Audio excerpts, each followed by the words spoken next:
We have presence in 8 different European countries, being certified energy trading company and also provider of ancillary services to different transmission grid operators.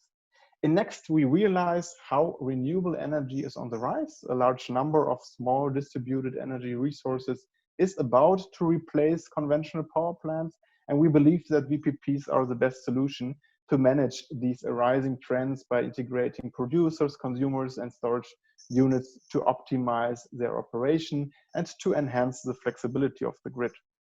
However, VPPs can take different forms depending on the market environment and address different challenges of the transitioning energy industry. We hope for a cleaner future, and we want to promote the idea of VPP to work towards this goal. For this reason, we would like to share our experience through these webinars. Today's webinar is about virtual power plant business modules, and we want to showcase different business modules renewable energy companies can adopt. The webinar shows how the same technology fundamentals can deliver different value propositions for different types of assets and market actors. My colleague Alexandra is going to be our speaker today. As International Business Development Manager in the Department for VPP Business Solutions at Next, Alexandra has gained insightful knowledge regarding the key factors to successfully implement VPP projects internationally. The presentation today is expected to last around 40 minutes, and we will have 15 minutes at the end for questions and answers. Before I hand over the micro to Alexandra, I have a few housekeeping conditions to cover. First, today's webinar will be recorded and available together with the presentation slides on our website. So you will get the link to access this information in the follow-up email. Second, all of you will remain muted during the webinar. Nevertheless, we would love to hear your questions, so feel free to submit any questions that may arise on your side through the chat. We will be collecting the questions during the session, and some of them will be highlighted after the initial presentation.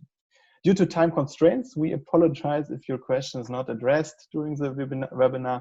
In this case, we may get back to you afterwards individually or make available an FAQ document on your webpage and on our webpage, wrapping up all the questions asked during the session. We hope that this webinar will be insightful for you. And now, Alexandra, if you may. Yes, hello everyone. I'm also very happy that you joined in such big numbers. It's indeed very building for us to host the first webinar by Next Kraftwerke with such big numbers. And without prolonging, let's start with what we are waiting for, so with the content that we are going to present. So we've gathered here to talk about the virtual power plants. So maybe let's start with demystifying this buzzword of the energy business that is popping up everywhere, but maybe we don't have a common definition of it, and not everyone is talking about the same thing. So I will start with giving the definition of a virtual power plant. So in fact, a virtual power plant is a service providing platform that connects various and multiple assets, processes large amounts of data, and matches independent service providers with different markets and service demands. So I would like to stick to this definition for the course of this presentation. So we can ask a question. Okay, so is a virtual power plant another Airbnb or Uber? Well, we can say so. Although, of course, the energy system must meet completely different requirements than a taxi business. And these requirements are, for example, data and network security, extremely high availability, uninterrupted performance, because at the end of the day, we are talking about electricity provision. The platform of virtual power plant has to be adaptable to very different market conditions. And of course, it has to be scalable in operation if we would like to expand our business. However, to be honest, the comparison to platform is very valid, because at the end of the day, the virtual power plant is the platform for digital energy world. So in of course, a VPP helps small energy generators and consumers to participate in real energy markets and gain benefits from this activity, regardless of the region where the virtual power plant is installed. So putting it very concretely, for a virtual power plant or through an aggregator, independent power producers, CNI consumers, prosumers, and even residential scale consumers can offer their flexibility to the spot energy market, as well as to the system operators. So we, of course, have to say that this freedom to offer the flexibility on both markets is less or more limited in different parts of the world.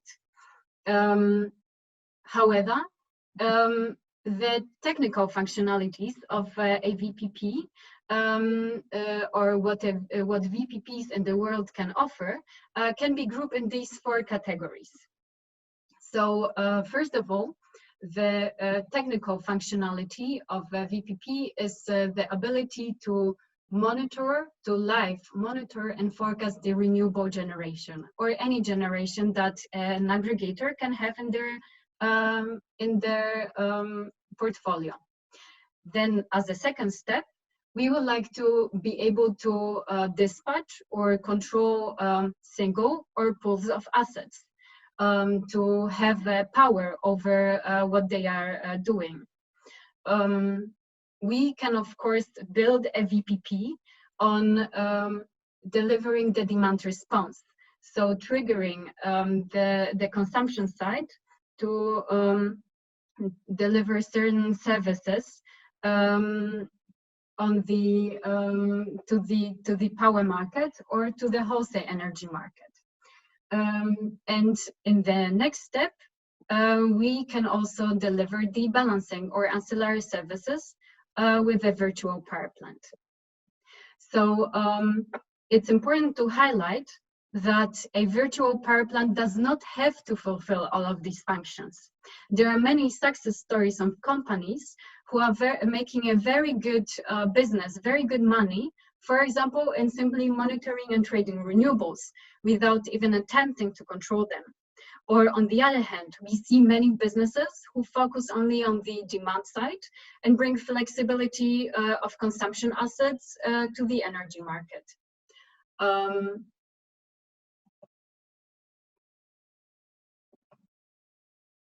When it comes to next Kraftwerke, in fact, our green energy business covers all of these 4 technical functionalities.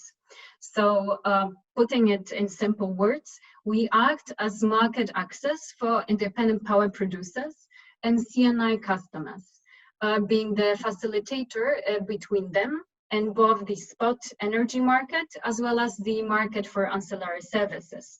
So to say, we are their helper, and through cooperation of next Kraftwerke, they can access the benefits and the risks, of course, of the markets and promote their flexibility on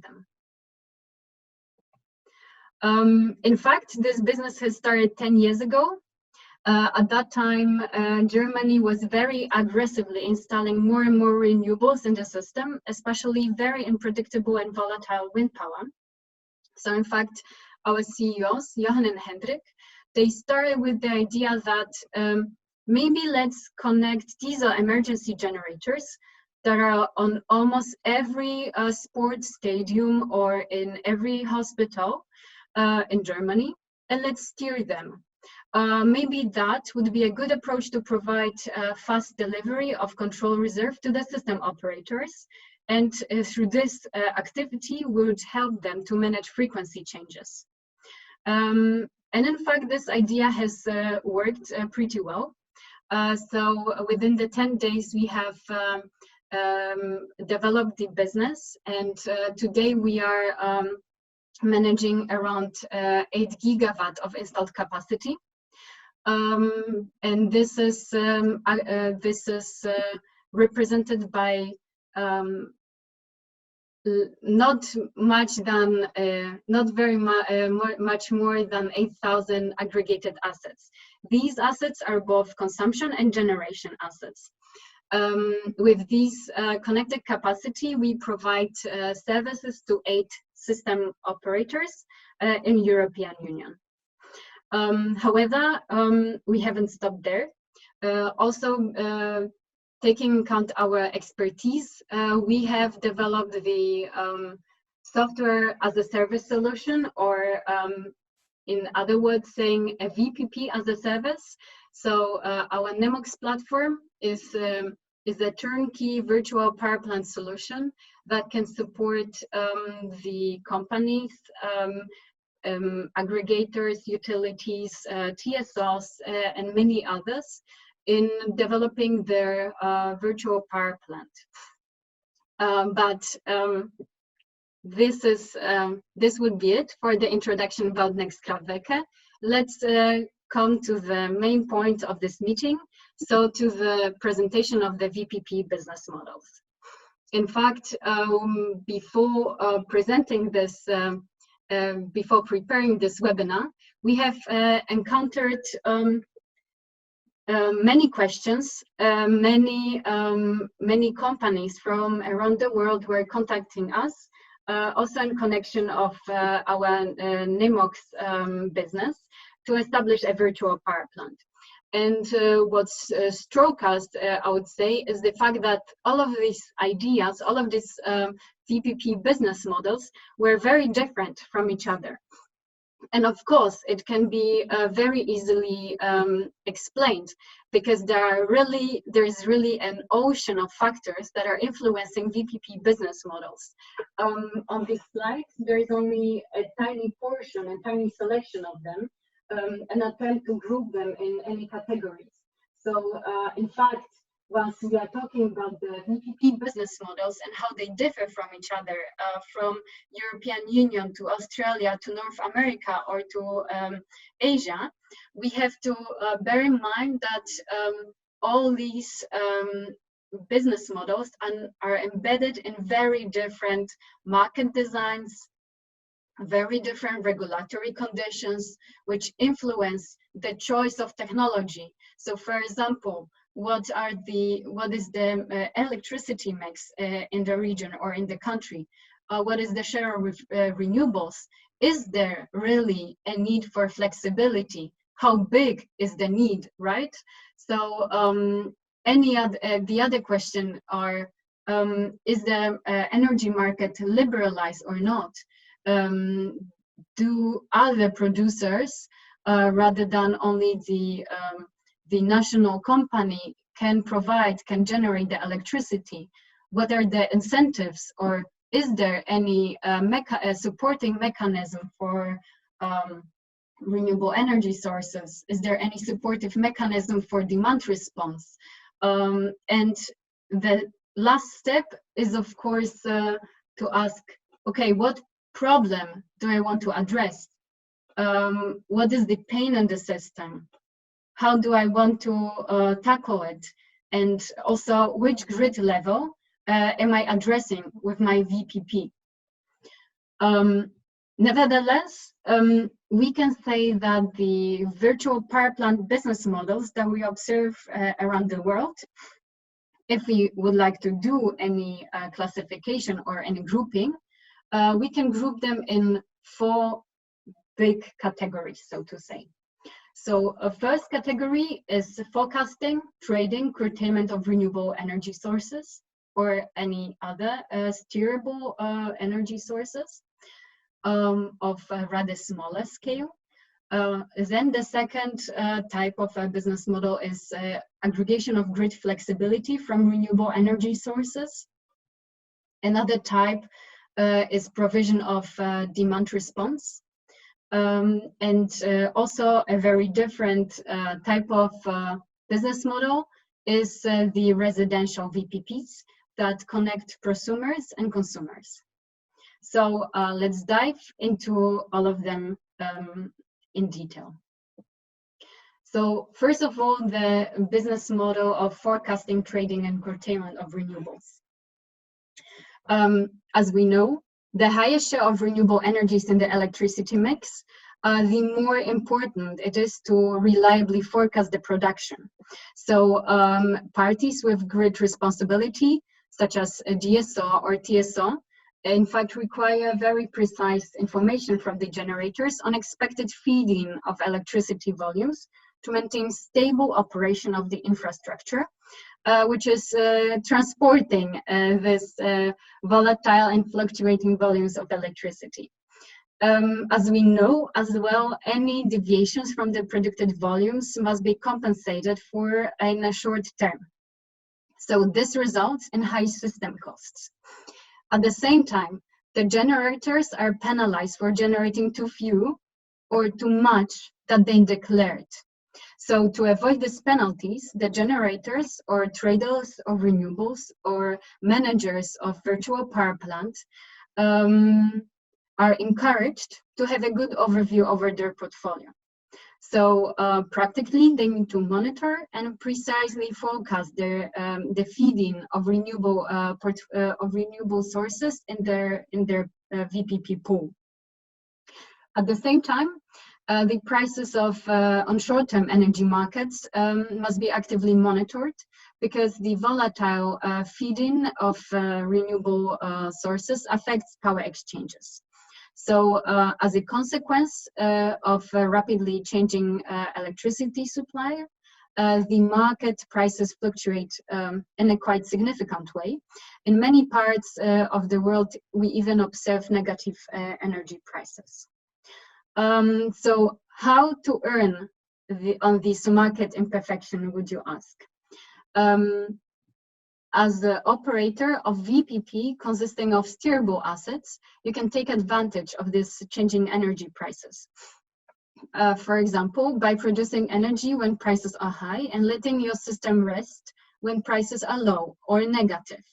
So you can boost the revenues of your plants and support, in fact, the sustainable utilization of the grid.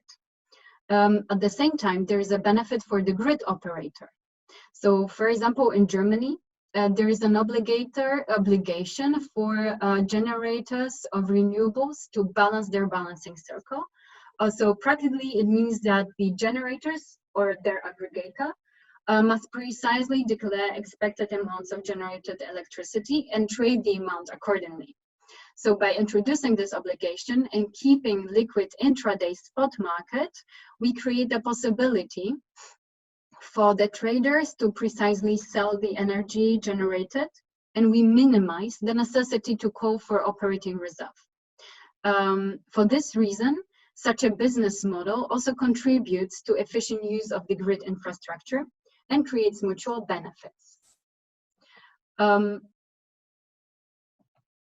Another type of business model is, as I mentioned, aggregation of grid flexibility from renewable energy sources.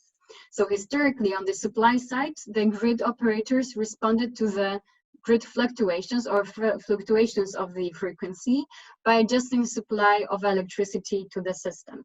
So this was done with use of centrally steered generation units, either turning pumped hydro, nuclear or gas cycle generators on or off, or ramping them up or down. At the moment, in many countries and in many energy markets, the aggregators are already allowed to provide balancing services. With a pool of pre-qualified assets, they participate in auctions to the TSO. And how does it practically work? So in case of a frequency imbalance, the operator of the VPP receives an order from the system operator requesting a certain amount of control reserve. The algorithm of a VPP decides which asset will provide how much control reserve, based, of course, on individual restrictions of the asset, availability, storage level, and so on and so on. The respective unit will be then wrapped up or down at a short notice. Again, the question is, where is the money? Well, the system operator remunerates the provider of control reserve, meaning the aggregator, for delivery of additional megawatts or turning off the additional megawatts. And the aggregator shares this revenue with the owners of the assets. for example, owners of batteries, biogas plants, hydropower plants, or electric vehicles. As you can see, the flexibility from that is being made available by the different steerable units is then sent to the system operator to support their activity. The next type of business model is the aggregation of demand response. So in this approach, this is an approach in which flexible consumption assets react to certain market signals and adjust their consumptions according to them. This change in consumption can be marketed or sold onto markets, which I think is very often forgotten. So first of all, we can market the demand response to the system operator, meaning delivering of the ancillary services by changing our consumption pattern at a very short notice. Or we can market our flexibility in consumption on the spot market by performing, as so to say, price arbitrage. So in this scenario, the consumer reduces the consumption when prices are high and increases when prices are low. As simple as that. Practically, for example, next Kraftwerke does it with big industrial users, such as water pumping stations or fleet of electric buses. So the clients were looking for ways to improve mainly their energy cost or energy efficiency. And they have found this solution. As a solution, they have found a flexible electricity tariff at next Kraftwerke. So this a variable electricity supply is this tariff of next Kraftwerke makes the price fluctuations that are observed on the electricity exchange directly usable. So next Kraftwerke transmits the electricity prices that are on the intraday market on the apex to the client. At the same time, we are transmitting the schedule of consumption for the client, assuring that it's the best solution for them or the best schedule for them to keep their costs as low as it is possible. At the same time, on the feedback loop, the client sends a confirmed timetable back to the virtual power plant. Through these optimizations in electricity procurement, in fact, our client, the water company, can save a 6-digit amount of electricity cost per annum.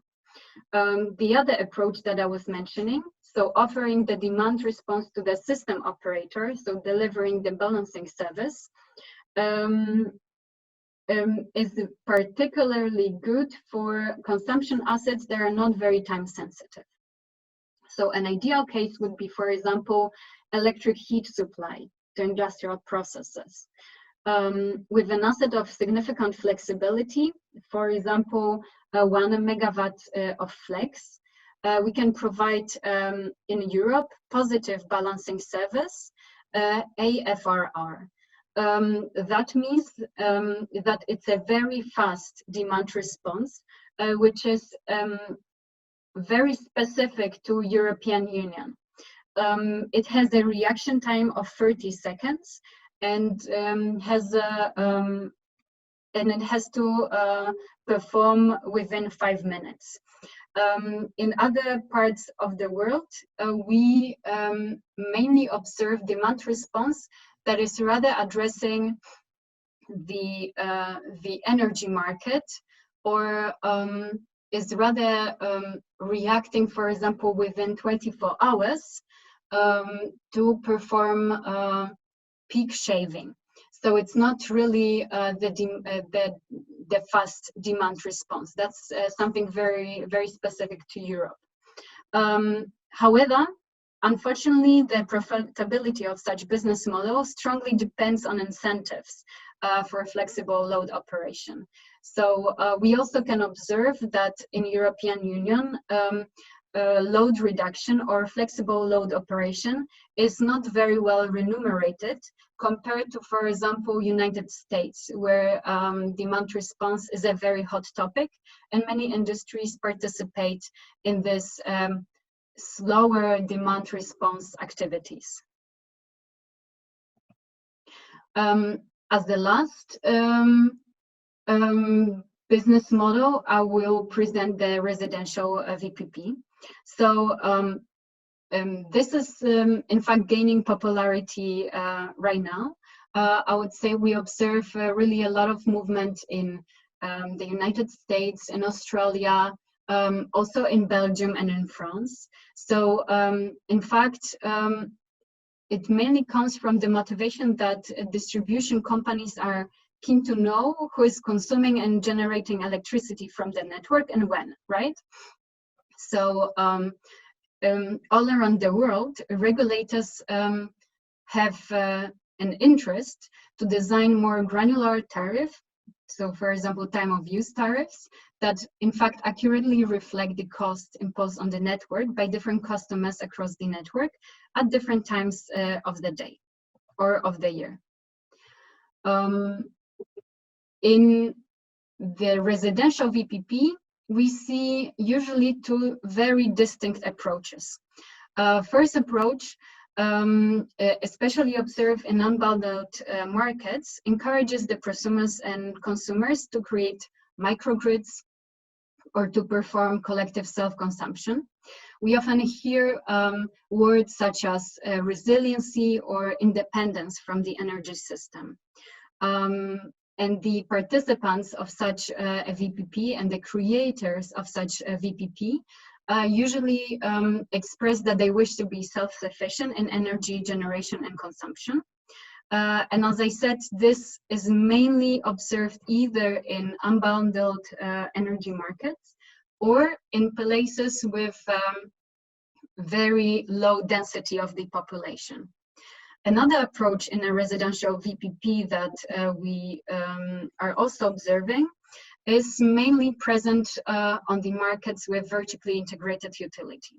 So they usually offer VPP solution to their end customers with primary motivation to improving visibility into the generation and consumption behind the meter, or to use this information to better manage their grid and gain insights on exact energy consumption patterns of the users. Of course, they are giving something in return, so they offer them. They offer their customers incentives to purchase, for example, steerable electric vehicles, behind the meter energy storage, electric water heaters, or heat pumps, which offer very nice pool of flexibility that this utility can use. And at the same time, it gives also an opportunity to accommodate to the grid more renewable energy in a more efficient and affordable manner, because the alternative would be, in fact, as I stated here, the costly upgrades of the infrastructure. So summing up, I would like to highlight that an aggregator does not have to focus on one specific business model, but it is possible to combine them according to regulatory and market conditions, as well as very specific business drivers of the creator of the VPP. So for instance, next Kraftwerke has combined the first three presented business models and does not focus on residential clients or business to customer approach. One can ask, why is it this way? So the reasons are very pragmatic. The simplest reason is that historically Next wanted to deliver, first of all, the ancillary services with distributed energy resources and bid their flexibility to the system operators. And of course, this activity was easier to achieve with multiple generators of around 1 to 5 megawatt of flex capacity, and not with thousands of customers, of residential customers who have way smaller flex capacity. At the same time, the regulation describing the security requirements for delivering the ancillary services, as well as the minimum bid sizes, made it clear that in Germany and in neighboring countries, it's more profitable to harness flexibility from assets that are slightly bigger, like between 100 kilowatt to 100 megawatt, which in fact is the niche of next Kraftwerke. Nevertheless, we see that the market is very dynamic, and utilities around the world create space for innovators to play with flexibility from consumers and prosumers. So we also think that in a long-term perspective, with certain regulatory changes and certain technological innovations, the residential users will be included to this business. With this, I see that I'm very much on time, and I conclude my presentation. And now I give the time for your questions. Thank you, Alexandra, for a very insightful presentation. Let me directly go to the questions. Some of them we have already received through the registration process. Thank you all for posting them. And else we have monitored the questions in the chat, and we will also address some of these. The questions are shown in the following presentation after I have shared my screen.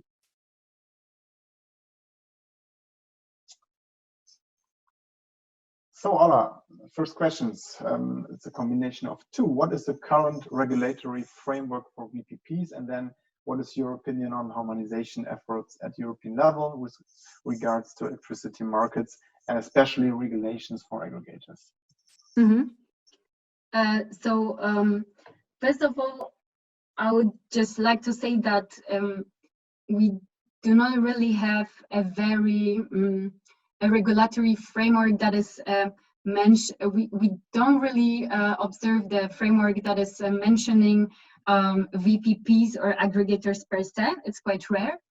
However, in some countries, there are already some policies or some regulations that are just accelerating the uptake of virtual power plants, or are just opening the niche for such businesses to pop up.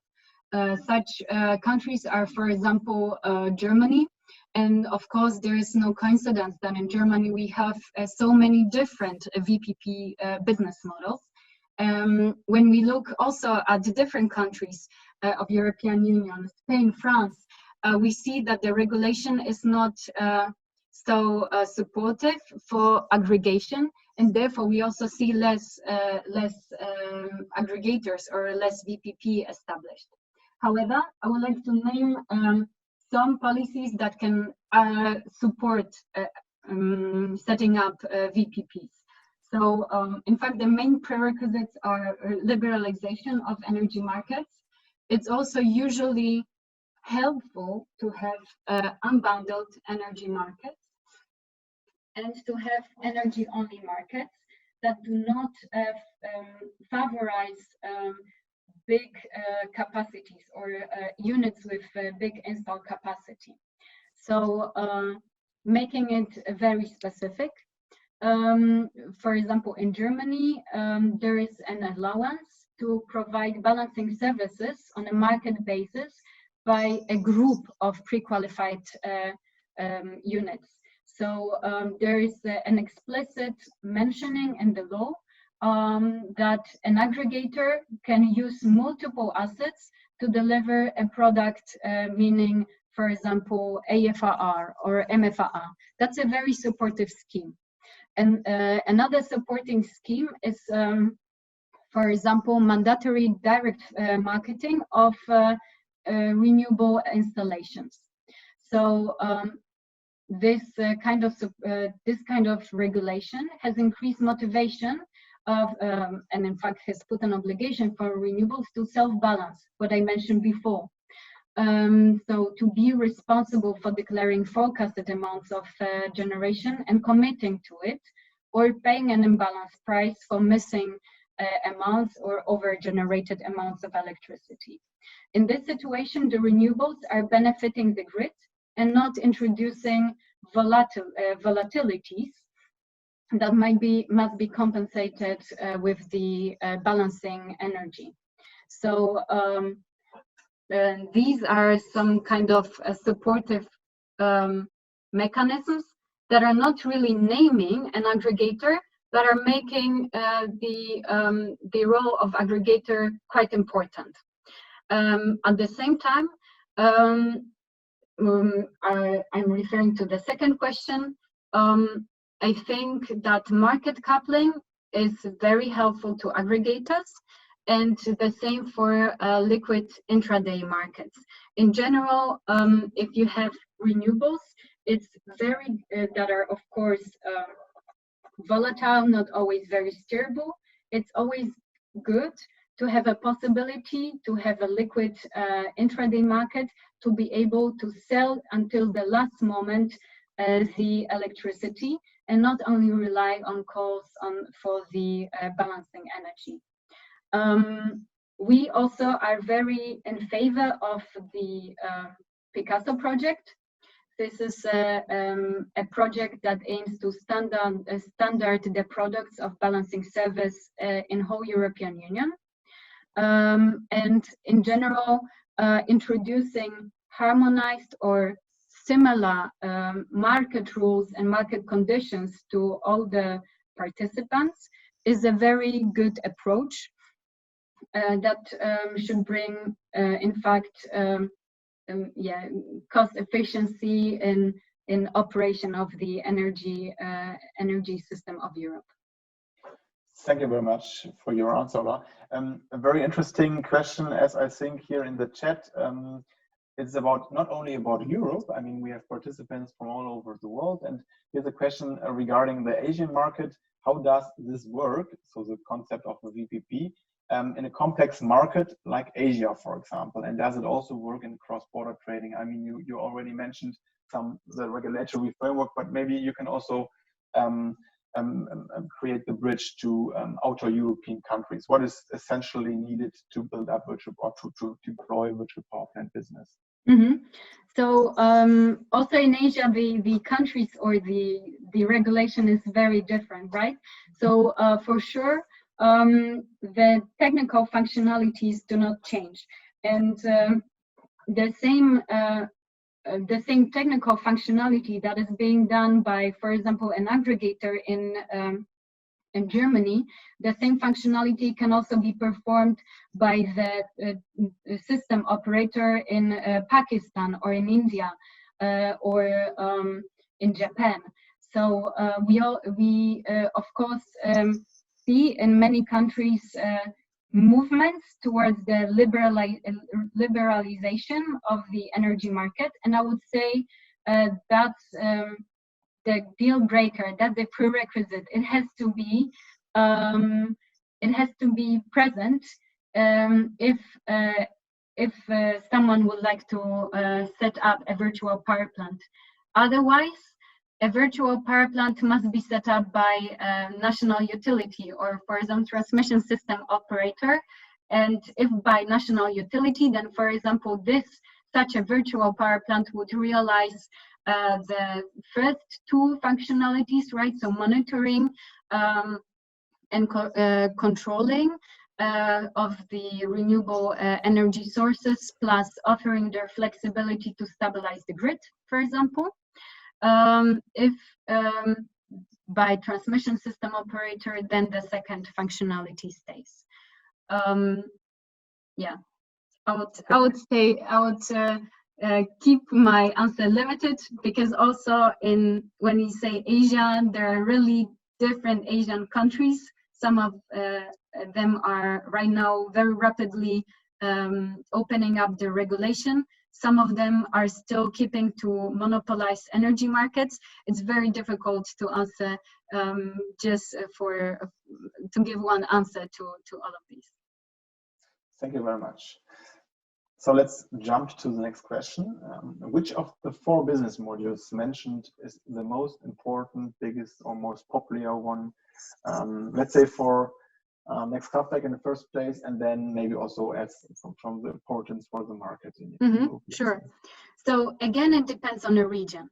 In the European Union, most, let's say, biggest in terms of install capacity and in terms of revenues that can be generated, is usually the first two business model combined together, or even the first one. So trading of aggregated renewables, or additionally controlling these renewable or flex sources to deliver the ancillary services.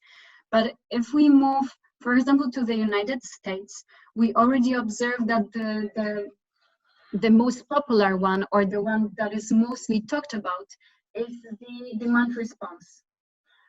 If we go to Australia, we'll observe that the residential VPPs are the most desired at the moment, or the most popular business models. So as I said before, it all depends on the market conditions, on the regulation, even on such trivial factors such as proximity of the population or the technology choice. Do people have electric water heating at home, or they have central heating that is fueled by gas? Or do they are they encouraged to install solar panels on the rooftop or not? Or do we have a lot of biogas facilities in the country, as in Germany, for example, that we can nicely use to provide balancing service, or we don't have any? So I would say that you have to, that the person who asked it has to analyze the market conditions first. Okay, thank you very much. Next question. Are there technical standards for connecting assets to your platform, or do you have proprietary solutions? We use both. So our platform Nemox is suitable for both monitoring and controlling of distributed energy sources, as well as for delivering the ancillary services. For all applications, we always advise the customers to use the most economic solution. However, we always have to stick to the IT security requirements of system operators. So in many cases, it turns out that the best solution is to connect the assets via our interface that is prepared by Next Kraftwerke, with the use of the hardware that we use also in our own VPP, and we call it Nextbox. This interface is in many cases also the only one applicable if we wish to deliver the ancillary services. All right, thank you very much. If somebody has interest in having follow-up information about our interface solutions, please also approach us. Next question to you, Alexandra. How are your contracts with the plant owners designed, especially for flexibility provision, flat-fee, profit sharing, activation dependent? I mean, it's directly dependent also to the use cases, but maybe there's a general approach of Next Kraftwerke. Sure. So, of course, we have a certain pool of flexible assets with which we can provide flexibility or ancillary services. So it's not all of these 8,000 that I mentioned, it's slightly less, of course. In fact, the owner of such an asset does not have an influence over the cost or the remuneration that is coming from the system operator. And neither do we have an influence at the end of the day, right? Because it is a result of an auction. So to make this cooperation fair, we usually stick to the profit sharing model with for example, owners of flex assets that we use to provide ancillary service, such as hydropower plants, biogas facilities, different engines, sometimes even wind parks, but they are rather a novelty. Okay, one follow-up question, which is related to also the interfacing and also the economics. One participant asked about the demand response business model. Why do you talk about demand response as a separate business model from aggregation generation? And then also, is there any minimum capacity? From then on, you aggregate also demand capacity. So a bit a question about what are the integration costs of virtual power plant business, and also, what are the market opportunities in terms of economics right now? Mm-hmm. So as I mentioned, demand response can address two markets. First market is just the spot market on which we buy and sell electricity, right?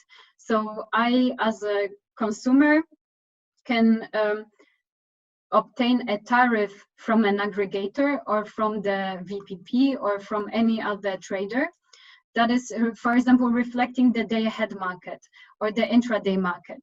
And I see there that there are differences in different parts of the day in the prices. So I can perform pure price arbitrage. And this is also demand response, right? Because with my demand, I'm responding to market signals. I'm choosing to consume in cheaper hours and not in more expensive hours. A different type of demand response is provision of ancillary service. So that means that an aggregator or any helper of such a demand user is sending a signal to the, for example, aggregator, and the aggregator activates the demand response participant. So, for example, a factory, or in fact, some asset or some technical device in a factory. In this situation, I'm also changing my pattern of consumption, but I'm addressing a different market. So I would like to make a clear distinction to it. And now the question was how to connect, how to make an interface. The interface, again, depends on what we want to do.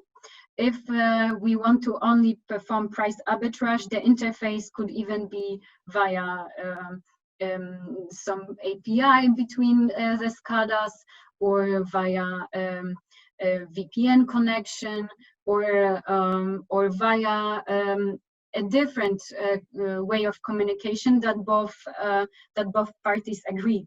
Sometimes we even observe that it's a simple calling or sending an email. For example, in the next day between hour 4 and 8 p.m., you'll have an activation, please reduce, please confirm. As simple as that.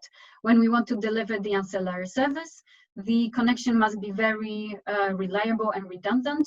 Then the best approach is to connect similarly as to generation assets, so via some secure hardware, via some secure interface between the system of the VPP and the system of the consumer. Okay, thank you very much.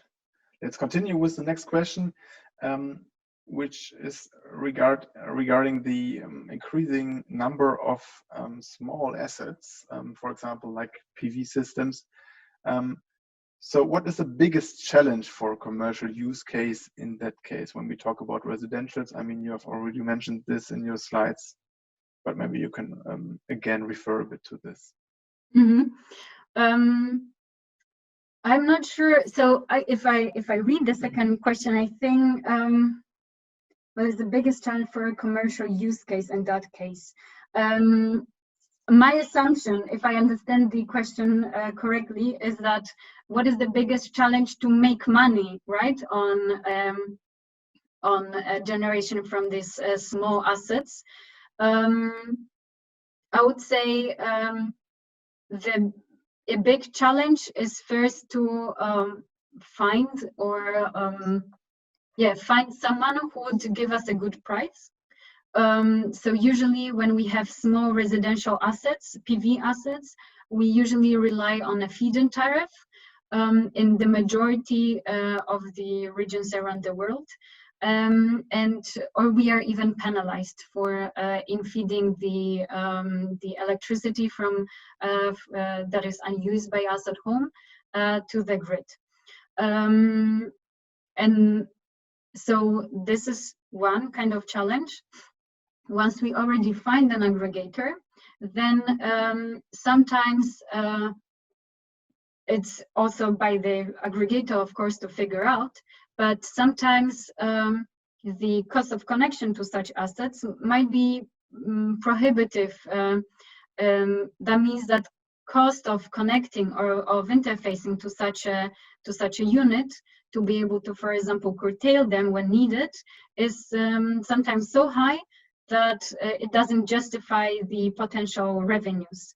So I would say that might be a challenge. On the other hand, there are many projects being done with distribution network operators or distribution system operators that are trying to harness this flexibility from tiny assets. This is not yet a marketplace, for sure not yet in Europe, but we are seeing many trial projects. So I hope these projects will also be able to answer this question in the upcoming years. Thank you. So now some specific questions about Next Kraftwerke business. Here one, is Next Kraftwerke also a balanced responsible party since you are connected to a TSO and providing ancillary services? How many balancing groups do you operate maintaining? I mean, this is especially a question related to direct marketing in Germany. Maybe you can also answer this. So yes, we are a balancing responsible party. How many balancing groups there are, that's a question I cannot answer at the moment. However, the balancing group is not something directly connected to the TSO. So balancing responsible party is also responsible for balancing, meaning making sure that I'm selling or I'm declaring that I will generate as much I will really generate. So, for example, I have 5 gigawatt of aggregated capacity in solar assets. And I have to say that on a specific time moment of the day, I will generate X of gigawatts, and I have to commit to it. I have to sell it. It's not connected with the TSO. Okay, thank you very much. With regards to the number of balancing groups we have in place, please approach us again in a follow-up email. Then we can definitely give you an answer on this. Another question, which countries do you cover with your service for TSO? So we are an ancillary service provider in Europe. Maybe you can also name the different countries we are active in. Sure. So I will start with the second question. It's easier. So it's Germany, Netherlands, Belgium, Austria, and Italy. It's for the ancillary services for the delivery of emergency power, so to say. Additionally, in countries like France, Poland, Switzerland, I think that's all. We offer simply aggregation of renewables. So we offer power purchase agreements to the independent independent power producers, for example, owners of wind parks, owners of solar parks, owners of biogas facilities, and we buy up electricity from them in order to sell it to the on the exchange. All right, thank you very much. Here's another very interesting question, which is related to Next Kraftwerke strategy to also enable third parties to build up virtual power plants. You've presented the VPP as a service solution, and here's a specific question. Is there also the risk to build up competition, or how to manage the different interests when you enable a third party to do the same as you do, and also in case you have maybe a TSO or a DSO using your VPP as a service solution, and also then maybe an energy trading company. What is your approach here, being also, being VPP operator and at the same time also, let's say, IT service provider? Mm-hmm. Sure.